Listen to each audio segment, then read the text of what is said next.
Begin. Hey everybody, Kerry from Simple Woodturning Tools, and today I'm going to show you how our new acrylic resin Simple Start tools work on a pen blank. And so what I'm going to be turning here is this Inlace Acrylester, I think is how you pronounce that. So this stuff's available from Penn State, and I got a chunk mounted here. Going to start the lathe up at 3,000 RPM, and the first tool is the Acrylic Resin S90. You might think that I would use a rougher, but in all of our experimenting, we've discovered that a 90 is really a great tool for roughing. It works much better than the roughing tool, actually. I can start there on the corner or I should say on the end, and then I can just bring it right along. And I'm going to do that over here again. I'll just pierce it in on the end, sort of make a cone shape.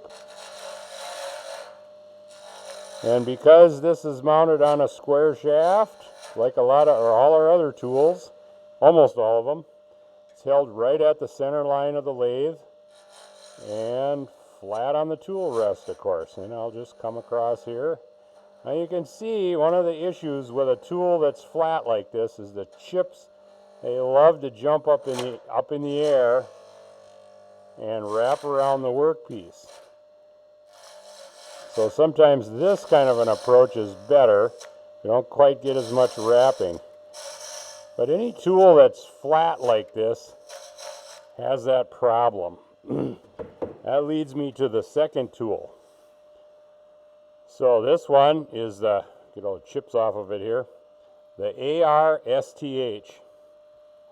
So you can see that this has got a round cutter and it's mounted on a round shaft. Another thing to notice about this cutter is there's a very small relief angle underneath, only about 7 degrees or so. So it's much straighter up and down than our regular STHs that are made for wood. And the reason for that is because this tool is to be used like this, where we rotate it or roll the shaft. And actually, now that I'm done roughing, I need to speed the lathe up to 4,000. Now, the inspiration from this came from a lot of videos that we watched of people turning resin and acrylics and hybrids and that, and we noticed that a lot of folks, they use the traditional high-speed steel gouges, and they're doing a process or a technique known as riding or rubbing the bevel. And what I mean by that is this bevel right here rubs on the workpiece, and you see right there, I'm just rubbing the bevel, and as I raise the handle, all of a sudden it starts to cut, and I can move it along like that, but if I rotate it like this as well, I get this really great shearing cut. And the chips go off to the side. They don't jump up straight up and wrap around the workpiece like it would if it was a flat tool. So see how nice that cuts? And all the chips are just kind of going underneath, or in this case, they're landing on my hand. And again, I'll start on this side, and I'm just riding the bevel. See there, it's not cutting, but as soon as I raise the handle a little bit, it starts to cut again. And because I've rolled it, the chips are not going in my face, and they're not wrapping around the workpiece, but they're actually dropping in the garbage can that I got sitting right below this lathe.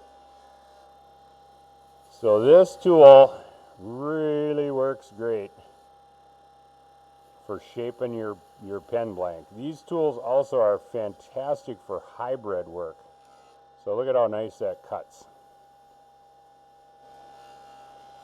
So before I turn that all the way down though, I want to show you another tool. Excuse me, that's our shear cutting finisher. Now this tool is the first tool I ever developed years ago. And it is great for wood, and we also discovered that it is really great for any kind of man-made material. And you'll see what I got there. It's just those little ribbons coming off.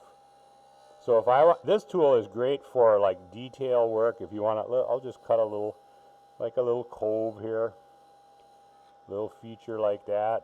Go over this way, riding the bevel again, raise the handle till it's cutting, roll it in the direction that you're going to move, and look at that, how nice that cuts. So this tool here is really, it's turning out, it's funny how this works, you know, because like I said, we made this for years, and here now I've discovered that it works great on this acrylic. All kinds of resins. I'm just going to cut that off of there. Just about any other man-made material, but it doesn't work great on everything. That's why we have a selection of tools, because we found out that just one type of tool doesn't really do it all. So a combination of these different types of cutters is really ideal. Another thing that's so nice about this type of tool is I can ride the bevel on the bushing and then roll it over, and I can cut across, start at the bushing and go right into the workpiece, and it gives me the perfect size that you need for these pens. So the last tool I want to show you is the rougher. So it's the Acrylic Resin Simple Start rougher. And you think, well, this is exactly backwards. We're supposed to use the rougher first. Well, in actual practice, we found out that the rougher is a great tool for doing the final finish work here, where, you know, you always get some little tool marks and stuff. So the roughing tool, really should have named it a finisher, I suppose, but it kind of has to fit in with the names of the rest of our tools. So the rougher is used at the end to smooth out all the little inconsistencies that might be in the piece. You know, let's face it, it's hard to cut a straight line with a round tool, right? So we ended up using, or discovering that this tool is perfect for those finish cuts. So let's stop here and take a look. And we got a nice barrel here, kind of a cigar-shaped barrel, and it's all done, ready to be polished. So hope that describes how to use these tools. And we really appreciate you watching this video. Hope it inspired you to turn some acrylic projects in resin hybrid. Thanks again for watching.